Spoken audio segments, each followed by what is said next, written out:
꼬마야, 우리 손자랑 내기 바둑 둬서 이기면 5억 줄게. 대신 제가 이기면 우리 아빠한테 사과하세요. 20년 전 아빠를 무참히 짓밟았던 재벌 회장 강태식. 그 탓에 지금은 택배 상자를 나르는 아버지를 위해 16살 천재 소녀는 조금도 물러서지 않았습니다. 도윤은 한 번 본 바둑은 통째로 외우는 천재였죠. 이 소년이 바둑판 앞에 앉은 이유는 단 하나였습니다. 억울하게 누명 쓴 아빠의 20년을 되찾기 위해서입니다. 만약 진다면 너희 부자는 바둑계에서 영원히 퇴출이다. 강 회장은 웃으며 더 잔인한 조건을 던졌습니다. 하지만 도윤은 흔들리지 않았습니다. 이 한 판은 5억짜리 내기가 아닌 아빠의 빼앗긴 인생을 되찾을 마지막 승부였죠. 모두가 비웃는 이 바둑판 위에서 소녀는 과연 통쾌한 기적을 만들어낼 수 있을까요? 사연 들어가기 전에 구독과 따봉 버튼을 눌러 응원해주세요. 그리고 댓글로 어디서 시청 중이신지 알려주시면 그곳에 행복이 머물길 바라겠습니다. 아침 6시 물류센터. 박진수는 익숙하게 낡은 면장갑을 끼고 파스 자국이 가득한 손목에 보호대를 단단히 조여맸습니다. 어른 키만한 택배 상자들을 나르느라 무거운 가전제품을 들 때마다 손목에서 시큰하게 뚝 소리가 났지만 진수는 입술을 꽉 깨물고 참았습니다. 집에서 기다릴 아들 도윤을 생각하면 이 정도 통증은 어떻게든 견뎌야 했죠. 조금이라도 동작이 굼떠지면 여지없이 반장의 호통이 날아들었습니다. 어이 박씨, 정신줄 났어? 그거 비싼 거야. 떨어뜨리면 당신 2달치 월급 까이는 거라고. 진수는 죄송하다는 대답조차 할 기운이 없어 그저 묵묵히 허리를 더 깊숙이 숙였습니다. 뼈마디가 쑤시는 고단한 새벽이었습니다. 그 시각 도윤은 눅눅한 방 한구석에 웅크리고 앉아 낡은 스마트폰으로 프로 기사들의 대국 영상을 뚫어지게 보고 있었습니다. 영상을 본 지 단 3분. 도윤은 미련 없이 화면을 끄더니 빈 바둑판 앞으로 바짝 당겨 앉았습니다. 딱! 도윤의 손끝을 떠난 바둑돌이 망설임 없이 판 위에 내려앉았죠. 방금 전 영상으로 본 수백 개의 돌을 순서 하나 틀리지 않고 똑같이 올려놓고 있었습니다. 머릿속에 대국 장면을 통째로 찍어둔 것처럼 완벽한 복기였습니다. 빛에는 초라한 반지하 방구석이었지만 바둑판을 내려다보는 소년의 눈빛만큼은 당장이라도 거대한 판을 엎어버릴 듯 날카롭고 단단했습니다. 며칠 후 전국 청소년 바둑대회 예선장. 대국이 막 끝난 도윤의 자리 주변으로 사람들이 웅성거리며 모여들었습니다. 구경하던 사람들의 시선이 일제히 소년에게 쏠렸죠. 방금 저 꼬마 두는 거 봤어? 판을 한번 쓱 훑어보더니 그대로 다 외워서 두던데. 한 노인이 혀를 내두르자 옆에 있던 중년 남성도 기가 찬다는 듯 고개를 저었습니다. 복잡하게 꼬인 판을 단 몇 초 만에 읽어내더라고요. 머릿속에 바둑판이 통째로 들어앉은 모양입니다. 진짜 물건 하나 나왔어요. 사람들의 감탄 섞인 수군거림이 장내를 채웠지만 도윤은 남일이라는 듯 낡은 가방끈을 고쳐맸습니다. 장내가 술렁이든 말든 소녀는 벌써 오늘 두었던 수를 머릿속으로 복기하며 묵묵히 복도를 걸어나갔습니다. 어둑한 거실, 낡은 텔레비전 소리만이 낮게 울리고 있었습니다. 저녁 식사를 마친 진수는 파김치가 된 몸을 소파에 기댄 채 스포츠 뉴스를 보고 있었죠. 화면 속에는 환한 조명이 켜진 바둑 대국장이 나오고 있었습니다. 그때였습니다. 과거의 명승부를 짚어보는 짧은 자료화면 위로 빳빳한 정장을 입고 자신만만하게 웃고 있는 젊은 박진수의 영상이 스쳐 지나갔습니다. 진수는 화들짝 놀라며 황급히 리모컨을 낚아챘습니다. 채널을 돌리는 진수의 투박한 손가락이 미세하게 떨리고 있었죠. 잊고 살려 발버둥 쳤던 과거, 누명을 쓰고 쫓겨나듯 기원을 나서야 했던 그날의 기억이 불쑥 치고 올라왔습니다. 진수는 옆에 서 있던 도윤을 차마 마주보지 못한 채 쉰 목소리로 입을 뗐습니다. 바둑은 그냥 취미로만 돌아. 바둑판에 인생 걸면 아빠처럼 목 졸리는 법이야. 그 짧은 한마디엔 내 자식만큼은 나처럼 짓밟히지 않기를 바라는 아비의 절박함이 묻어 있었습니다. 진수는 아들의 대답도 듣지 않고 서둘러 안방으로 들어가 문을 닫아버렸습니다. 도윤은 굳게 닫힌 방문을 한참이나 바라보다가 조용히 자기 방으로 들어가 낡은 노트북을 켰습니다. 화면 위로 붉고 푸른 선들이 얽힌 AI 승률 그래프가 실시간으로 움직이고 있었습니다. 도윤은 숨을 죽인 채 두 곡선이 엎치락 뒤치락 교차하는 지점을 뚫어지게 응시했죠. 밤이 깊어갈수록 모니터 불빛을 받는 도윤의 눈동자는 더욱 또렷해졌습니다. 며칠 후 도윤이 숨을 헐떡이며 현관문을 벌컥 열고 들어왔습니다. 상기된 소년의 손에는 종이 한 장이 소중하게 쥐어 있었죠. 전국 청소년 바둑대회 예선 1위 성적표였습니다. 도윤은 거실 바닥에 앉아 파스를 붙이던 진수에게 다급히 달려갔습니다. 아빠, 저 예선 1등 했어요. 이것 좀 보세요. 도윤은 기쁨을 주체하지 못하고 성적표를 진수 앞에 내밀었습니다. 하지만 진수는 힐끗 쳐다보고는 이내 고개를 돌려버렸습니다. 무뚝뚝한 표정으로 낡은 손목 보호대를 조여맬 뿐이었죠. 잘했다. 근데 바둑 둔다고 쌀이 나오냐, 밥이 나오냐. 쓸데없는 소리 말고 얼른 들어가서 공부나 해. 진수의 목소리는 차갑고 매몰찼습니다. 서운해진 도윤은 식탁 위에 성적표를 툭 내려놓고는 제 방으로 들어가 버렸죠. 쾅 닫히는 방문 소리를 듣고 나서야 진수는 애써 굳히고 있던 표정을 서서히 풀었습니다. 모두가 잠든 깊은 밤, 진수는 소리 없이 거실로 나와 식탁 위 성적표를 집어들었습니다. 어스름한 불빛 아래 1위 박도윤이라는 선명한 글자를 거칠고 투박한 손가락으로 가만히 쓸어보았죠. 진수의 붉어진 눈가로 뜨거운 눈물이 툭 떨어졌습니다. 자식만큼은 자신처럼 짓밟히지 않기를 바랐습니다.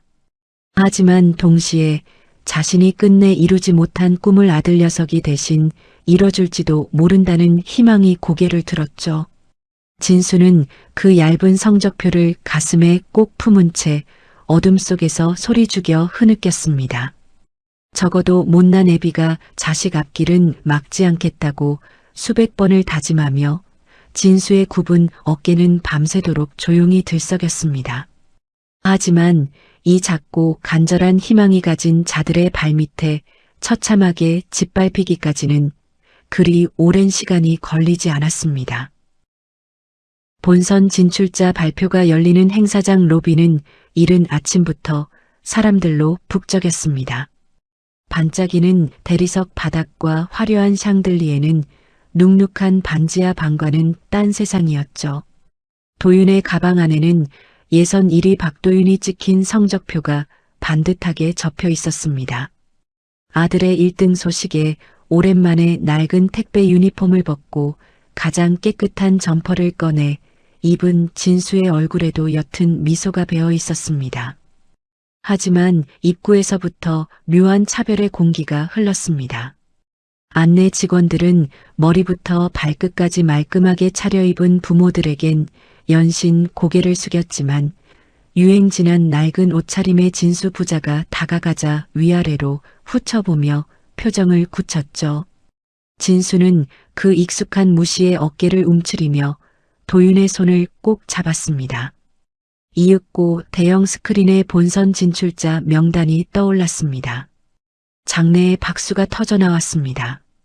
도윤은 숨을 죽이고 명단 맨 윗줄을 쳐다보았습니다. 그런데 당연히 있어야 할 자신의 이름 대신 전혀 엉뚱한 이름이 굵은 글씨로 박혀 있었습니다. 1위 강준혁, 대한그룹 후원. 도윤의 눈이 커졌습니다. 소녀는 황급히 스크린을 다시 한번 훑었습니다. 맨 위에서 아래까지, 그리고 다시 아래에서 위까지. 자기가 예선 1위인데 이름이 없을 리 없다고, 단지 아직 못 찾은 것뿐이라고 굳게 믿고 싶었죠. 옆에 선 진수도 당황하여 까치발을 든 채 허공을 더듬으며 아들의 이름 석자를 필사적으로 찾았습니다. 하지만 잔인하게도 명단 그 어디에도 박도윤은 없었습니다. 예선장에서는 그림자도 보지 못했던 낯선 이름들이 상위권을 싹쓸이하고 있었죠. 당황한 진수가 화면을 거듭 확인하더니 다급히 진행 요원에게 다가갔습니다. 저기 뭔가 착오가 있는 것 같은데요. 예선 1등 한 우리 아들 이름이 빠졌습니다. 여기 성적표도 분명히 있는데. 진수는 주머니에서 성적표를 꺼내 보여주려 애썼습니다. 하지만 요원은 진수의 허름한 소매 끝을 힐끗 보더니 짜증스럽게 말을 잘랐습니다. 아유 아저씨, 이게 무슨 동네 오락인 줄 아세요? 그냥 성적순으로 덜렁 뽑는 게 아닙니다. 복잡한 행정 절차랑 심사가 다 들어가는 거니까 따지시려면 저기 뒤에 공지문이나 읽어보세요. 요원은 귀찮다는 듯 손을 휘휘 저으며 등을 돌려버렸습니다. 수많은 사람의 시선 속에서 진수는 무안함에 얼굴이 벌겋게 달아오른 채 멍하니 섰습니다. 목청 높여 따져 묻지도 못하고 쭈뼛거리며 아들의 성적표를 다시 주머니에 밀어 넣으려 했죠. 하지만 진수는 주머니 속에서 차마 그 얇은 종이에서 손을 떼지 못했습니다. 종이를 꽉 쥔 손끝이 바들바들 떨렸습니다. 마치 이 종이 조각마저 손에서 나버리면 밤낮 없이 바둑판에 매달렸던 내 새끼의 피땀과 자리까지 세상에서 통째로 지워져 버릴 것 같았기 때문입니다. 힘없는 가장의 어깨가 볼품없이 축 처졌습니다. 도윤은 고개 숙인 아빠의 뒷모습을 말없이 지켜보았습니다. 분명 자신이 1등인데 왜 이름조차 올릴 수 없는 것인지 눈앞의 어른들은 아무도 가르쳐주지 않았습니다. 가방 끈을 꽉 움켜쥔 소년의 손마디가 하얗게 질려가고 있었습니다. 그때 바둑협회 간부가 단상에 올라 마이크를 잡았습니다. 번지르르한 정장 차림에 아주 인자한 미소까지 띠고 있었죠. 하지만 마이크를 통해 장내에 울려 퍼진 변명은 기가 막혔습니다. 이번 대회는 단순한 성적순이 아닙니다. 아이가 안정적인 훈련을 받을 수 있는 재력, 즉 뒷받침될 환경 등을 종합적으로 고려해서 평가했습니다. 후원사 추천 전형은 우리 바둑계 발전을 위한 정당한 룰입니다. 얼굴색 하나 안 변하고 내뱉는 뻔뻔한 소리였습니다. 참다 못한 한 기자가 손을 들고 날카롭게 따져 물었죠. 그럼 예선에서 압도적 1위를 한 박도윤 군이 탈락한 게 결국 돈과 배경이 없어서란 뜻입니까? 간부는 기분 나쁜 듯 헛기침을 하더니 능구렁이처럼 말을 돌렸습니다. 현대 바둑은 장기 육성 체계가 중요합니다. 안정적인 지원 환경까지 함께 평가한 결과입니다. 가진 것 없는 아이들은 실력이 아무리 좋아도 끼워주지 않겠다는 노골적인 선언이었습니다. 뒤에 서 있던 학부모들이 수군거리기 시작했습니다. 아이고, 대놓고 돈 없는 집 애들 쳐내겠다는 소리네. 내 참 더러워서. 재벌집 손자 하나 본선 올리려고 예선 1등을 날려? 저게 바둑협회야, 돈놀이판이야? 맨 뒷줄에서 이 기막힌 소리를 듣고 있던 진수는 묵묵히 입술만 깨물었습니다. 당장이라도 단상으로 뛰어나가 멱살을 잡고 싶었지만 소리를 쳐봤자 결국 경비원들에게 개 끌리듯 쫓겨날 자신의 처지를 너무나 잘 알고 있었죠. 결국 진수는 익숙하게 체념하며 고개를 푹 숙였습니다. 굵은 마디가 하얗게 질릴 정도로 주먹을 꽉 쥐었지만 힘없는 가장이 할 수 있는 일이라곤 주머니 속 아들의 1위 성적표를 남들 눈에 띄지 않게 가슴 깊이 숨기는 것뿐이었습니다. 수십 대의 카메라 플래시가 단상 위 한 소년에게 집중되었습니다. 도윤의 자리를 꿰차고 본선 1위로 올라선 강준혁이었습니다. 몸에 꼭 맞는 고급 정장을 입고 마이크 앞에 선 준혁의 얼굴엔 승자의 여유가 흘렀습니다. 준혁군, 이번 본선 진출 소감 한마디 부탁합니다. 기자의 질문에 준혁은 여유롭게 머리카락을 쓸어 넘기며 입을 열었습니다. 당연한 결과라고 봅니다. 바둑은 동네에서 혼자 바둑알 튕긴다고 느는 게 아니거든요. 저처럼 최고급 교육 시스템을 받은 사람과 돈 없이 취미로 두는 사람의 실력은 애초에 하늘과 땅 차이입니다. 그런 애들은 프로 무대 오면 압박감에 숨도 못 쉬어요. 소년의 입에서 나온 말이라곤 믿기 힘들 만큼 오만하고 차가운 대답이었습니다. 실력보다 돈과 배경이 전부라는 말을 저토록 당당하게 내뱉자 질문하던 기자들조차 꿀 먹은 벙어리가 되었습니다.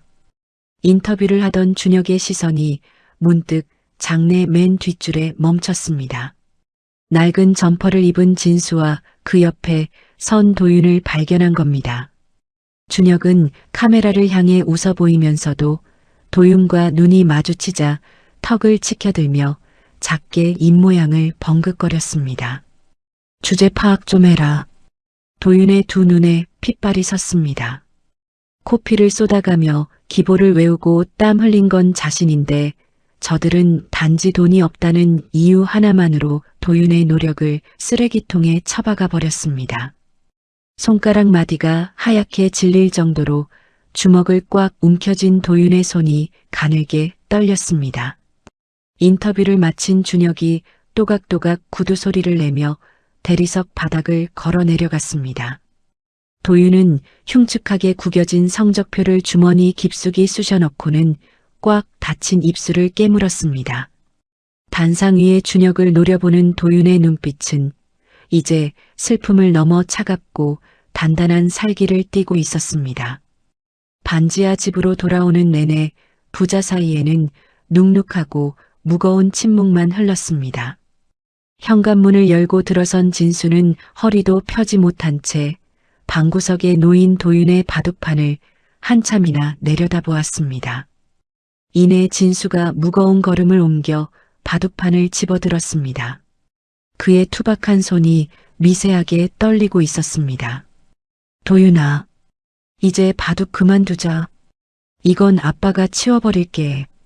세상이 원래 이런 거야. 우리같이 없는 놈들은 아무리 발버둥 쳐도 안 되는 선이 있는 거다. 진수는 바둑판을 보자기에 대충 싸매어 창고에 처박으려 했습니다. 내 새끼가 나처럼 힘 있는 놈들에게 짓밟히고 평생 그늘에 숨어 사는 꼴을 더는 볼 자신이 없었기 때문입니다. 그때였습니다. 줄곧 고개를 숙이고 있던 도윤이 덥석 진수의 팔을 낚아챘습니다. 고개를 든 소년의 두 눈은 시뻘겋게 충혈되어 있었고 볼을 타고 뜨거운 눈물이 뚝뚝 떨어지고 있었습니다. 세상이 원래 그런 게 아니라 아빠가 포기한 거잖아요. 아빠가 도망친 거잖아요. 생전 처음 듣는 아들의 날 선 고함에 진수는 망치로 머리를 맞은 듯 그 자리에 굳어버렸습니다. 난 아빠처럼 안 살아요. 뺏기고도 바보같이 숨어 지내는 사람 안 될 거라고요. 세상이 내 자리를 지워버리면 내가 그 판을 통째로 엎어버리면 되잖아요. 도윤은 주머니에 쑤셔 넣었던 구겨진 성적표를 꺼내 바닥에 내팽개쳤습니다. 그러고는 진수의 손에 들린 바둑판을 빼앗아 바닥에 쿵 소리가 나게 내려놓았습니다. 나 도망 안 쳐요. 저 사람들이 틀렸다는 거, 그리고 아빠가 틀리지 않았다는 거, 내가 이 바둑판 위에서 다 증명할 거예요. 도윤의 목소리는 떨렸지만 그 어느 때보다 단단했습니다. 진수는 아들의 서늘한 눈빛 앞에서 입을 떼지 못했습니다. 20년 전 억울하게 뺏겼던 자신의 청춘이 아들의 두 눈 속에서 매섭게 살아 숨쉬고 있었기 때문입니다. 진수는 바닥에 나뒹구는 성적표를 내려다보며 소리 없이 어깨를 들썩였습니다. 창밖으로는 다시 야속한 밤비가 쏟아지기 시작했습니다. 하지만 도윤은 이를 악물고 바둑판 앞에 앉아 흙돌 하나를 꽉 쥐었습니다. 소년의 가슴 속에는 이미 누구도 막을 수 없는 도끼가 단단하게 자리 잡고 있었습니다. 대한그룹 본사 로비는 고개가 꺾일 만큼 층고가 아득하게 높았습니다. 번쩍이는 대리석 바닥 위로 거대한 샹들리에 불빛이 쏟아졌죠. 정장을 입은 직원들은 목에 건 사원증을 찍어야만 유리 게이트를 통과할 수 있는 그야말로 허락된 자들만의 견고한 성이었습니다. 박진수는 오늘도 아침부터 바쁘게 몸을 움직였습니다. VIP 대국 행사에 쓸 최고급 다과 배송이 하필 오늘 떨어졌기 때문입니다. 낡은 택배 카트 위에는 금색 띠지를 두른 고급 상자들이 위태롭게 쌓여 있었습니다. 도윤은 아빠 옆에서 카트 한쪽을 꽉 붙잡은 채 거대한 건물 안으로 발을 들였습니다.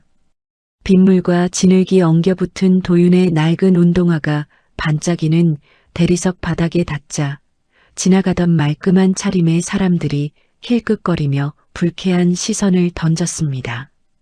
아저씨, 거기 세우면 안 된다니까요. 빨리 저기 무대 옆으로 가져와요.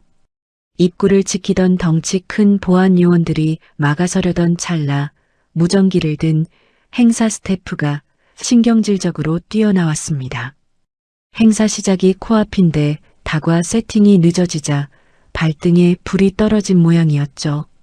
스태프는 진수와 도윤을 사람이라기보단 그저 짐을 나르는 도구쯤으로 여기는 듯 허름한 행색을 따질 겨를도 없이 무작정 카트를 끌어당겼습니다.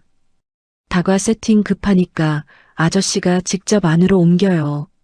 엘리베이터 탈 시간 없으니까 빨리 이쪽으로 오세요.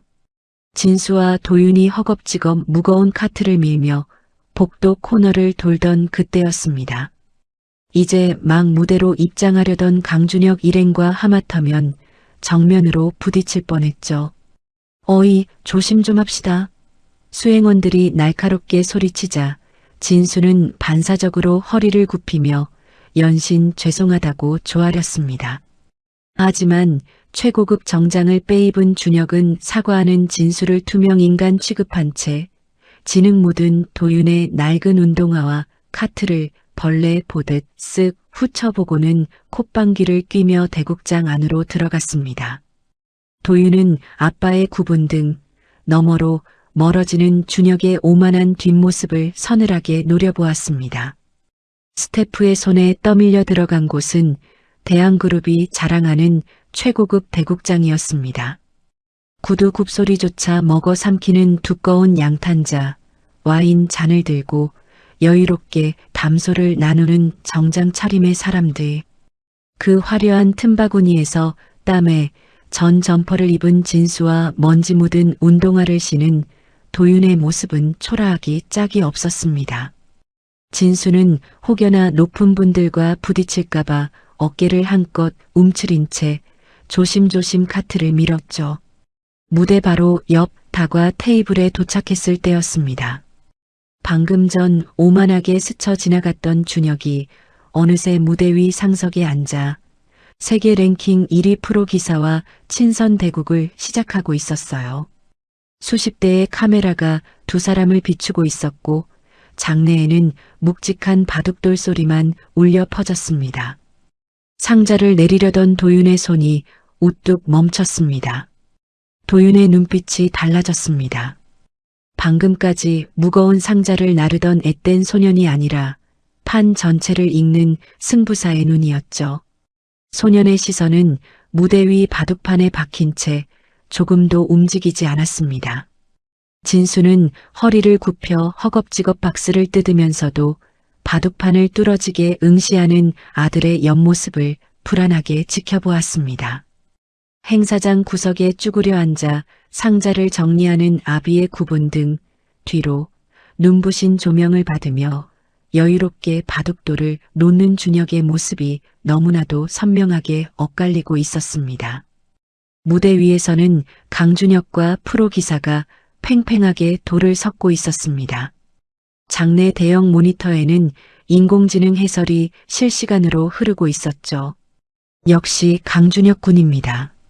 세계 1위를 상대로 전혀 밀리지 않고 판을 주도하고 있네요. 이대로라면 무난한 승리가 예상됩니다.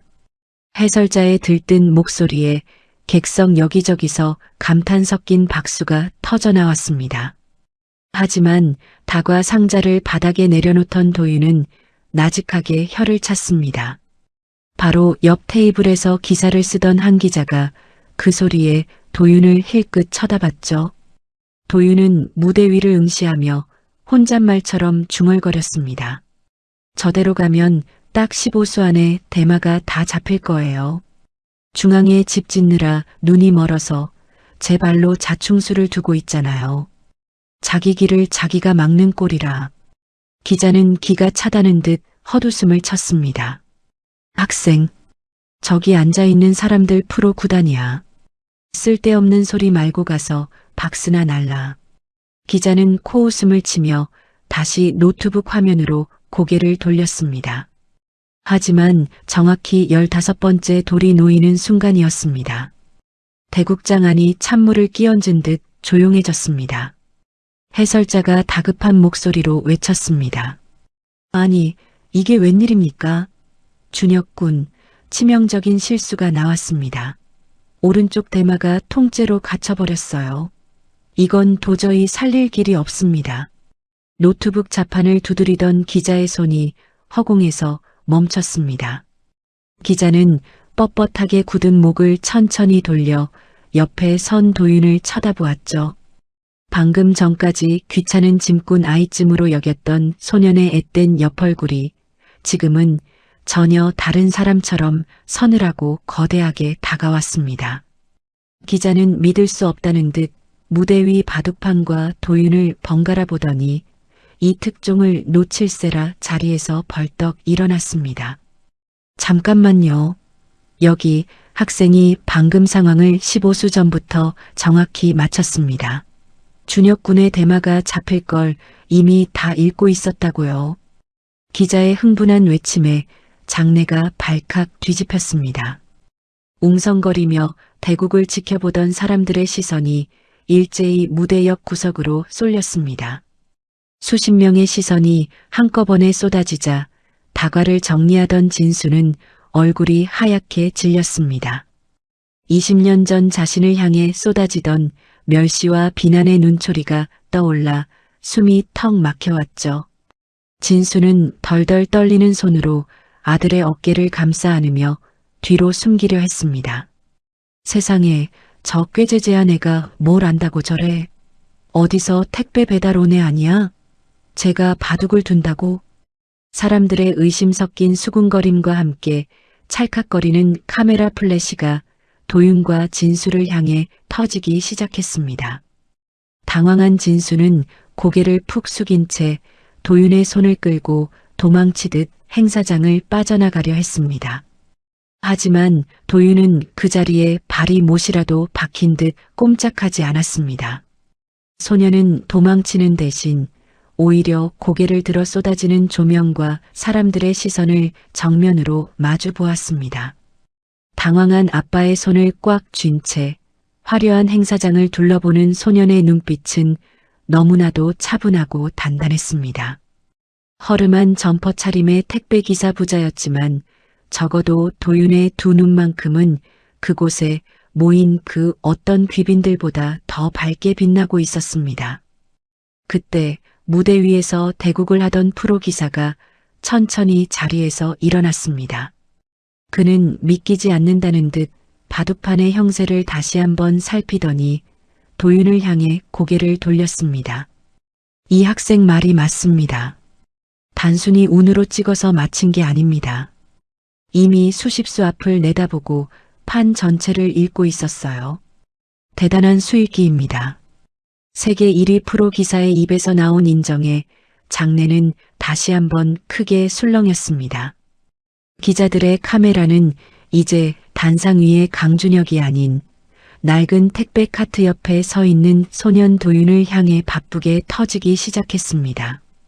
수많은 사람 앞, 그것도 자신의 축하 무대에서 완벽하게 망신을 당한 준혁의 얼굴이 벌겋게 달아올랐습니다. 평생을 바둑 천재라는 찬사만 듣고 자란 그에게 일개 택배 배달원의 아들이 자신의 패배를 짚어냈다는 사실은 참을 수 없는 모욕이었죠. 준혁은 쥐고 있던 바둑돌을 바둑통에 신경질적으로 집어 던지며 도윤에게 삿대질을 했습니다. 야, 박도윤. 예선에서 돈 없어서 떨어진 주제에 끝까지 질척거리네. 그깟 우연히 맞힌 수 하나 가지고 진짜 내가 나보다 위라고 착각하나 본데 그렇게 자신 있으면 뒤에서 떠들지 말고 나당 직접 더 보든가. 준혁의 비아냥거리는 목소리가 날카롭게 울려 퍼졌습니다. 당황한 진수는 어쩔 줄 몰라 하며 도윤의 손을 끌어당겼습니다. 하지만 도윤은 물러서지 않았습니다. 자신을 꽉 쥔 아빠의 거친 손을 가만히 내려다보던 도윤은 천천히 고개를 들어 준혁을 똑바로 응시했습니다. 그 눈빛에는 주눅든 기색이라곤 조금도 없었습니다. 두면 되잖아요. 그게 뭐 어렵다고요. 도윤의 낮고 덤덤한 한마디가 준혁의 오만을 정면으로 받아쳤습니다. 화려한 정장을 입은 재벌가 손자와 허름한 점퍼를 입은 택배기사의 아들. 현장에 있던 모든 사람이 숨을 죽인 채 두 소년의 대치를 흥미진진하게 지켜보고 있었습니다. 그때였습니다. 방금까지 수군거리며 소란스럽던 대국장 안이 이상할 만큼 찬물을 끼얹은 듯 조용해졌습니다. 누가 먼저랄 것도 없이 사람들의 고개가 일제히 행사장 뒤쪽을 향했죠. 빽빽하게 모여있던 정장 차림의 무리들이 마치 홍해 갈라지듯 스르르 양옆으로 길을 텄습니다. 그리고 그 열린 길의 한가운데서 아주 느리고 묵직한 구두 소리가 들려오기 시작했습니다. 대한그룹의 수장인 강태식 회장이 직접 나선 것이었죠. 느릿한 걸음으로 다가온 강 회장의 시선은 도윤이 아니라 그 뒤에 고개를 숙이고 선 박진수에게 향했습니다. 그를 위아래로 훑어보는 강 회장의 눈빛은 길가의 먼지를 보는 것처럼 무심하고 차가웠습니다. 박진수, 자네였군. 20년이 지났는데 아직도 바둑판 주변을 얼쩡거리고 있었나? 수많은 VIP와 카메라가 돌아가는 앞에서 강 회장이 천천히 입을 열었습니다. 애비가 그 꼴로 쫓겨났으면 자식놈은 일찍 기술이나 가르쳐서 밥벌이를 시킬 것이지. 주제도 모르고 또 헛바람을 넣어? 낮고 점잖은 목소리였지만 그 내용은 진수의 가장 아픈 상처를 지식이고 있었습니다. 진수는 입술만 파르르 떨 뿐 아무 대답도 하지 못했습니다. 낡은 손목 보호대를 감싼 손을 꽉 움켜쥐고 서 있는 가장의 모습은 한없이 작고 초라해 보였습니다. 강 회장은 가소롭다는 듯 짧게 헛웃음을 치더니 마이크를 넘겨받았습니다. 좋다. 저 아이가 진짜 천재인지 아니면 동네에서 주워들은 수로 사기를 치는 건지 이 자리에서 확인해 보지. 꼬마야, 우리 손자랑 내기 바둑 둬서 이기면 5억 줄게. 박진수, 자네가 평생 짐을 날라도 만져보지 못할 돈이지. 5억이라는 파격적인 액수에 장내가 크게 술렁였습니다. 대신 제가 이기면 우리 아빠한테 사과하세요. 도윤의 또렷한 목소리가 대국장 안에 울려 퍼졌습니다. 순간 사람들의 눈이 휘둥그레졌습니다. 택배기사 아들이 대한그룹 회장을 상대로 조건을 걸 줄은 아무도 상상하지 못했으니까요. 그 말을 들은 강 회장은 인자하게 웃고 있었지만 눈빛만큼은 시퍼렇게 날이 서 있었습니다. 너 아주 당돌하구나. 만약 내기에서 진다면 너희 부자는 오늘부로 바둑계에서 영원히 퇴출이다.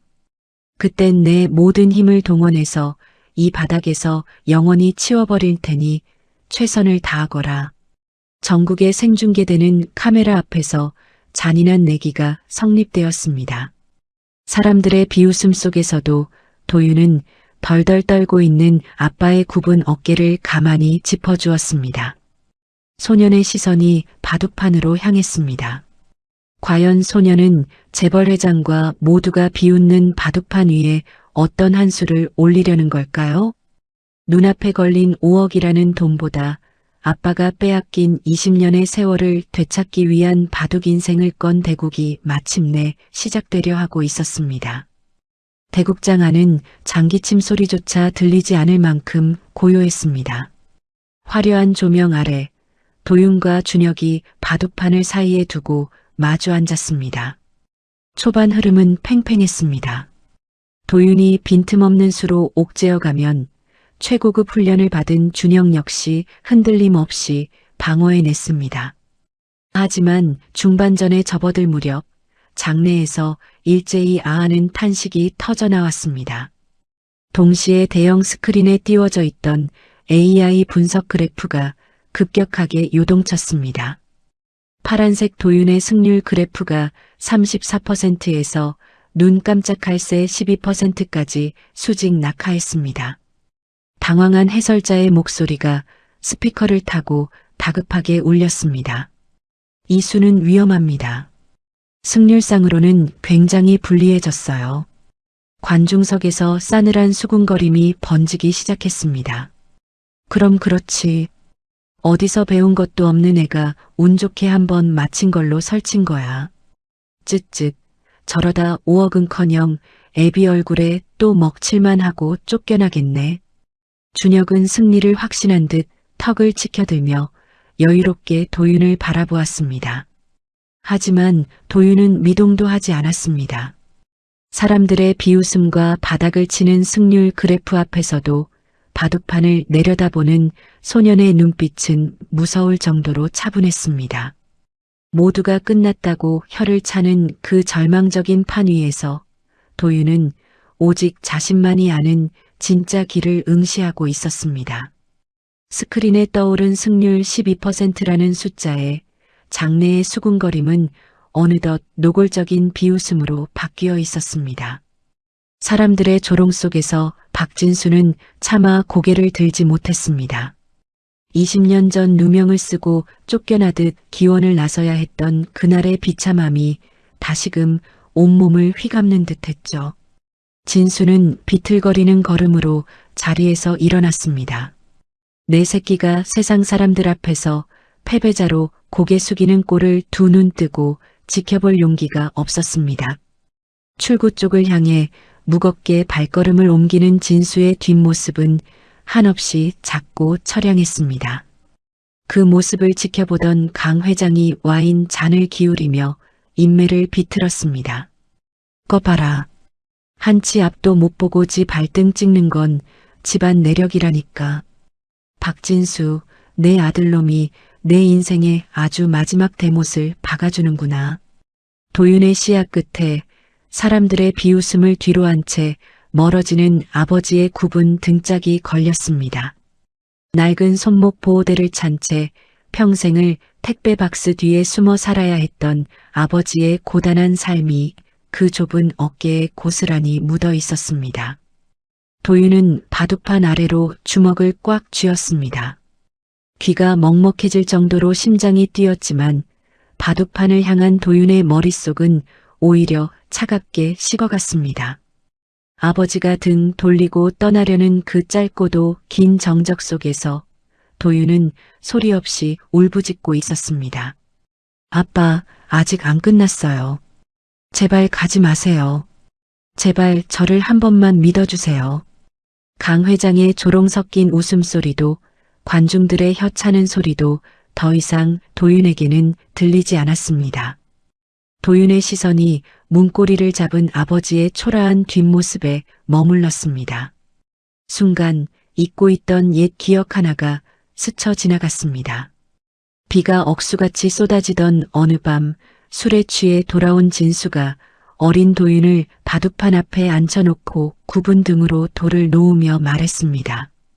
도윤아, 살다 보면 사방이 벽으로 꽉 막혀서 숨도 못 쉴 때가 온다. 남들이 다 끝났다고 할 때 그때가 진짜 시작인 기다.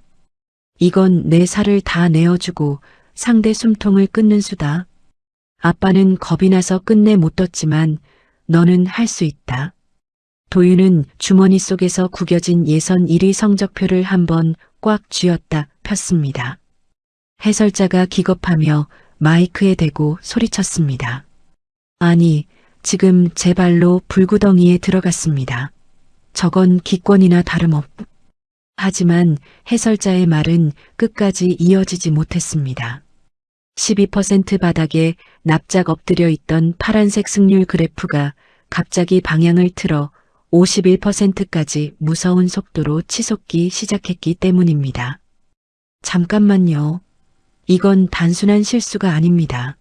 자신의 돌을 일부러 죽여서 더 큰 이득을 취하는 사석작전, 즉 버림수의 극치입니다. 도윤군이 버린 돌들이 오히려 덫이 되어 상대를 올가매고 있어요. 해설자의 목소리가 흥분으로 뒤집혔습니다. 출구 문고리를 잡고 있던 박진수가 벼락이라도 맞은 듯 멈춰 섰습니다. 천천히 고개를 돌려 스크린을 확인한 진수의 두 눈이 커졌습니다. 그곳엔 20년 전 자신이 겁에 질려 차마 두지 못하고 쓰레기통에 버렸던 바로 그 미완성의 수가 완벽하게 구현되어 있었습니다. 저건 내 바둑인데. 진수의 두 눈에서 뜨거운 눈물이 왈칵 쏟아졌습니다. 그것은 아들의 패배를 슬퍼하는 눈물이 아니었습니다. 20년 동안 숨죽여 살았던 자신의 억울한 세월을 아들이 바둑판 위에서 대신 씻어내주고 있다는 걸 깨달은 아비의 통곡이었죠. 도윤은 눈물을 닦는 아빠를 바라보며 보란 듯이 다음 수를 놓았습니다. 89%. AI 그래프는 이제 완벽하게 준혁의 패배를 가리키고 있었습니다. 여유를 부리던 강 회장의 손에서 와인 잔이 바닥으로 떨어져 산산조각 났습니다. 낡은 손목 보호대로 눈물을 훔치는 아버지와 묵묵히 바둑돌을 내려놓는 차분한 아들. 길고 길었던 부자의 서러운 복수가 마침내 폭발하고 있었습니다. 후반전에 접어들며 형세는 완전히 기울었습니다. 도윤이 무심한 듯 툭툭 내던졌던 돌들은 어느새 촘촘한 그물이 되어 준혁의 대마를 겹겹이 포위하고 있었습니다. 말도 안 돼, 이럴 수는 없어. 준혁의 눈동자가 초점을 잃고 사정없이 흔들렸습니다. 최고급 개인 과외와 AI 훈련 어디에서도 이런 변칙적인 수는 배운 적이 없었습니다. 도윤은 준혁이 숨을 돌릴 틈조차 주지 않았습니다. 준혁이 살 길을 찾아 필사적으로 돌을 놓을 때마다 도윤은 기다렸다는 듯 그 길목을 차단해버렸죠. 이윽고 도윤이 마지막 쐐기를 박는 수를 내려놓았습니다. 대형 스크린의 승률 그래프가 미친 듯이 치솟더니 마침내 도윤 승률 91%라는 압도적인 숫자를 찍으며 멈춰 섰습니다. 화면 전체가 승리를 상징하는 파란빛으로 물들었습니다. 해설자가 흥분한 목소리로 소리쳤습니다. 끝났습니다. 박도윤 군, 준혁 군의 대마를 통째로 잡아냅니다. 완벽한 포위망이에요. 이건 기적을 넘어선 완벽한 실력입니다. 초읽기 시작하겠습니다. 9, 8. 기계적인 초읽기 음성이 무자비하게 대국장을 울렸습니다. 바둑통으로 향하던 준혁의 손이 갈 곳을 잃고 허공에서 덜덜 떨렸습니다. 돌을 집었다 놓기를 수차례 반복했지만 숨막히는 포위망 속에서 그가 놓을 수 있는 곳은 단 한 군데도 없었죠. 7, 6. 초읽기 숫자가 줄어들수록 준혁의 손끝은 더욱 요동쳤습니다. 아까까지만 해도 여유가 넘치던 관자놀이를 타고 차가운 식은 땀이 뚝뚝 흘러내렸습니다. 손가락 끝에 맺힌 땀방울이 바둑판 위로 툭 떨어졌습니다. 그는 구원을 바라듯 강 회장이 있는 귀빈석을 쳐다보았지만 그곳엔 이미 분노로 얼굴이 시뻘겋게 달아오른 할아버지의 차가운 시선만이 기다리고 있을 뿐이었습니다. 결국 준혁은 손에 쥐고 있던 2억 개의 돌을 바둑판 위에 힘없이 내려놓았습니다. 졌습니다. 모기 소리만큼이나 작고 처량한 기권 선언이었습니다. 평생을 엘리트 대접만 받으며 살아왔던 재벌가 손자가 이름조차 없던 택배기사 아들에게 완벽하게 무릎을 꿇은 순간이었습니다. 장내에 짧은 정적이 흐르더니 이내 웅성거리는 사람들의 소리가 파도처럼 번져나갔습니다. 도윤은 사람들의 시선에도 아무런 표정 변화 없이 자리에서 일어났습니다. 그리고는 바둑판 옆에 구깃구깃 뭉쳐져 있던 자신의 낡은 성적표를 가만히 내려다보았습니다. 귀빈석에 앉은 정장 차림의 사람들은 당황한 기색으로 서로의 눈치만 살폈죠. 하지만 그들의 등 뒤 조명이 닿지 않는 행사장 구석에서는 전혀 다른 풍경이 벌어지고 있었습니다. 입구를 지키던 보안 요원, 쉴 새 없이 다과 쟁반을 나르던 스태프, 그리고 바닥을 닦던 청소 노동자들이 일제히 하던 일을 멈추고 대형 스크린을 올려다보고 있었습니다. 세상에 진짜 이겼어. 한 스태프가 소리 없이 주먹을 불끈 쥐었습니다. 사람들의 시선은 무대 위 도윤이 아니라 낡은 택배 점퍼를 입고 멍하니 서 있는 아빠 진수를 향해 있었습니다. 물론 대놓고 박수를 치거나 환호성을 지를 수는 없었습니다. 이곳은 다름 아닌 대한그룹의 본사였고 그들은 하루 벌어 하루 먹고 사는 고용된 처지였으니까요. 하지만 대걸레를 쥔 손에 꾹 힘이 들어갔고 쟁반을 든 팔이 미세하게 떨렸습니다. 누군가 옆 사람의 팔꿈치를 툭 치며 아주 작게 고개를 끄덕였습니다. 비록 소리 하나 없는 조용한 축하였지만 땀 흘려 일하는 사람들끼리 주고받는 그 투박한 눈빛만큼은 행사장 안에 어떤 화려한 조명보다도 가슴 뜨거운 응원이었습니다. 맞지? 우리 같은 사람도 이길 수 있다니까. 나이 지긋한 청소 노동자 한 분이 목에 두른 수건으로 슬쩍 눈가를 훔치더니 진수를 향해 아주 작게 고개를 끄덕였습니다.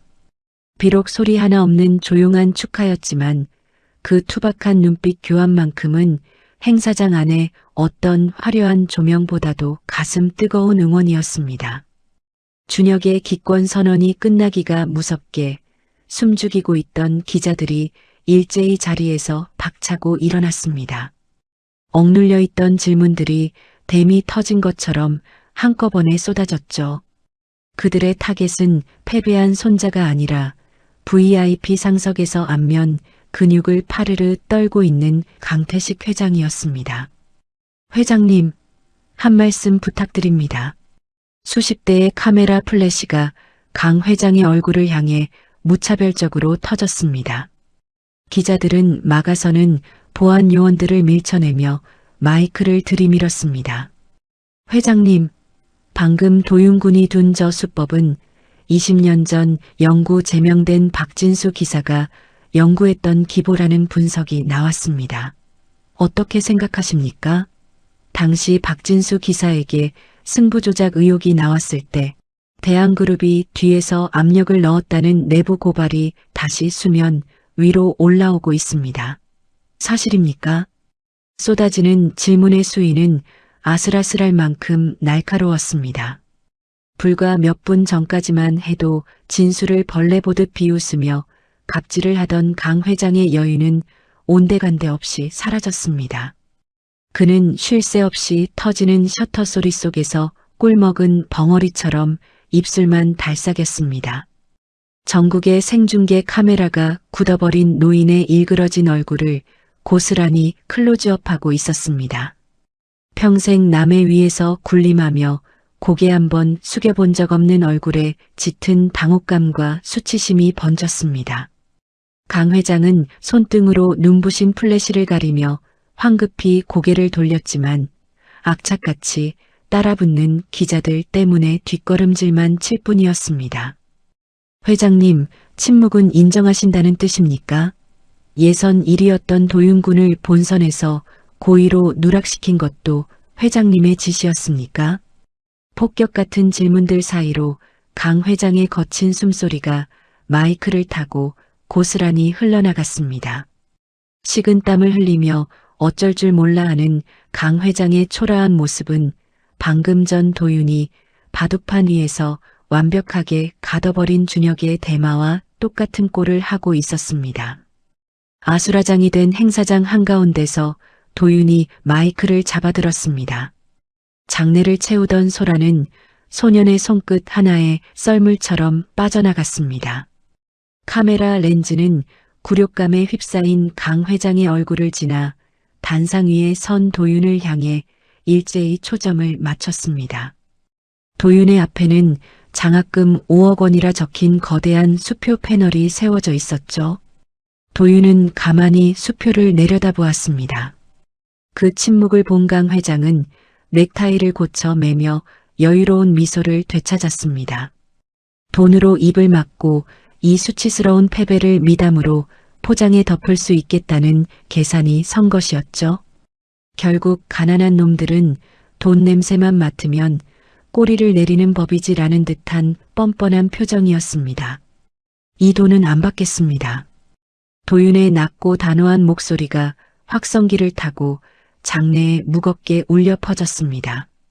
소녀는 무대 아래에서 넋을 잃고 서 있는 자신의 아버지를 가리켰습니다. 대신 20년 전 회장님이 우리 아버지에게서 빼앗아간 걸 돌려받아야겠습니다. 장내가 찬물을 끼얹은 듯 조용해졌습니다.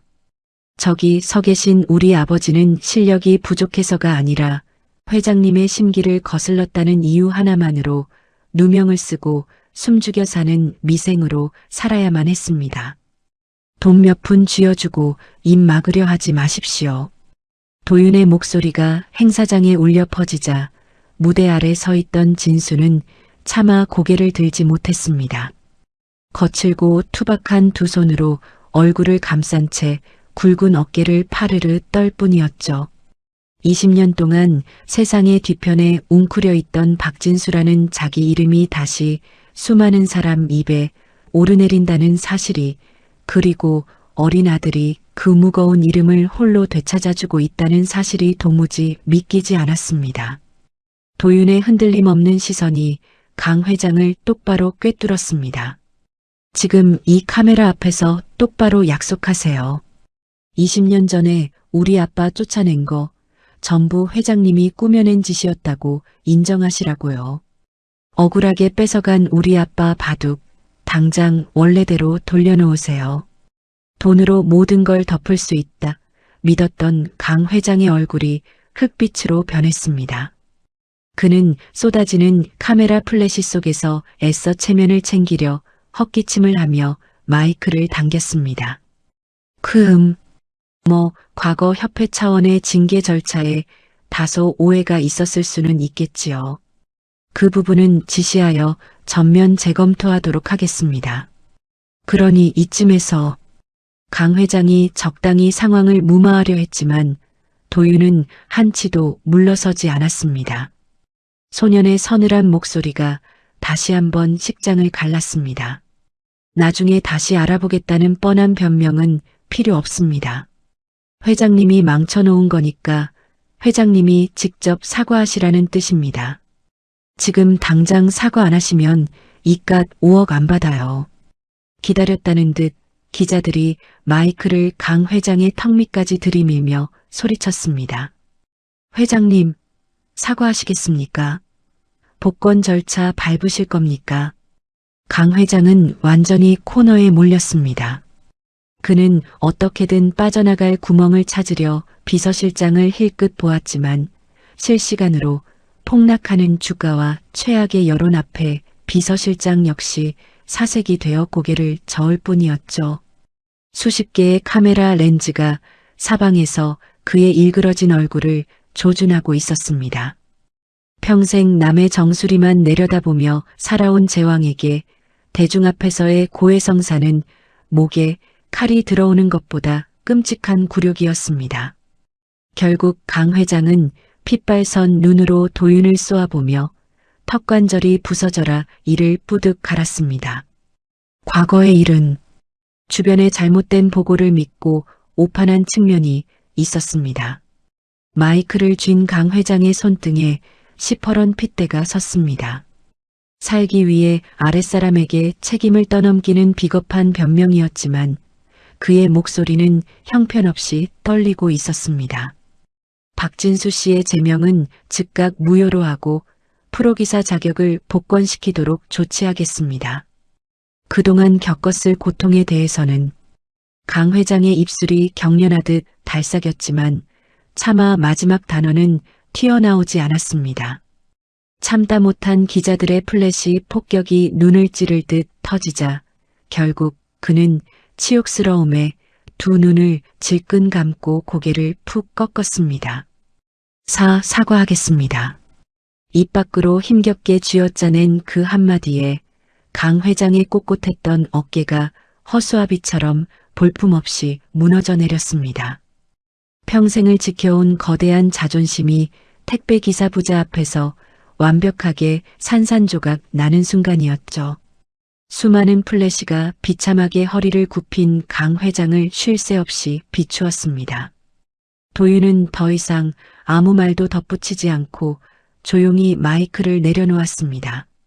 소녀는 5억이라는 거대한 상금을 미련 없이 뒤로 한 채 눈물을 훔치며 자신을 기다리고 있는 아버지를 향해 천천히 걸어 내려갔습니다. 그날 이후 세상은 도윤 부자의 이야기로 발칵 뒤집혔습니다. 텔레비전 뉴스와 신문 일면마다 두 사람의 얼굴이 대문짝만하게 실렸죠. 재벌 3세 꺾은 택배기사 아들, 기적의 신의 한 수. 20년 전 억울한 누명 벗은 박진수 기사, 대한그룹 사과 받아내다. 바둑협회, 박진수 기사 영구 제명, 철회 및 공식 복권 선언. 쏟아지는 뉴스 헤드라인과 함께 부자의 고단했던 삶에도 따뜻한 봄바람이 불기 시작했습니다. 도윤은 끝까지 5억을 거절했지만 궁지에 몰린 대한그룹 측에서 천재 소년 후원이라는 언론 플레이로 주가를 방어하기 위해 부자의 통장에 억지로 위로금을 꽂아 넣었기 때문입니다. 반면 권력으로 남의 자리를 빼앗았던 이들의 말로는 초라했습니다. 예선 조작 논란의 한가운데 섰던 강준혁은 바둑협회로부터 무기한 출전 정지 처분을 받았고 한때 천재라 불리던 이름은 하루아침에 부정과 특혜의 상징으로 추락하고 말았죠. 손자를 지키겠다며 끝까지 버티던 강태식 회장 역시 무사하지 못했습니다. 박진수 제명 사건과 본선 개입 의혹이 눈덩이처럼 불어나면서 그는 결국 수많은 카메라 앞 검찰 포토라인에 서야 했습니다. 평생 남의 정수리만 내려다보며 살던 제왕이 이번에는 고개를 숙인 채 플래시 세례를 받으며 죄목이 적힌 질문을 견뎌야 했던 겁니다. 돈과 권력으로 판을 뒤집어온 대한그룹의 오만은 그날 이후 세상 사람들 앞에서 남김없이 무너져 내렸습니다.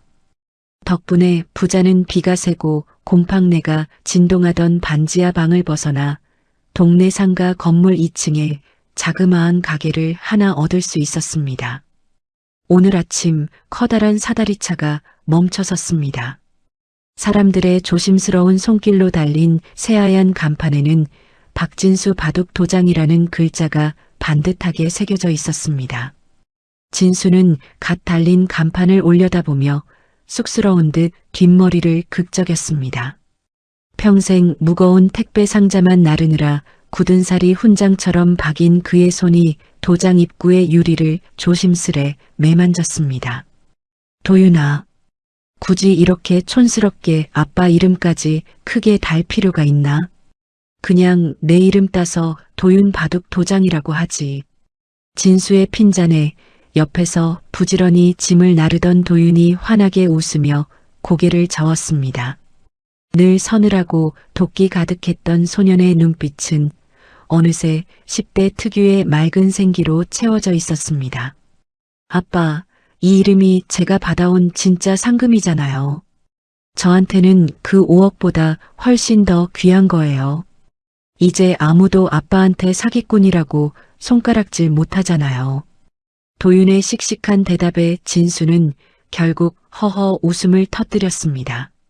새하얀 간판 위로 오후의 따스한 햇살이 길게 쏟아져 내렸습니다.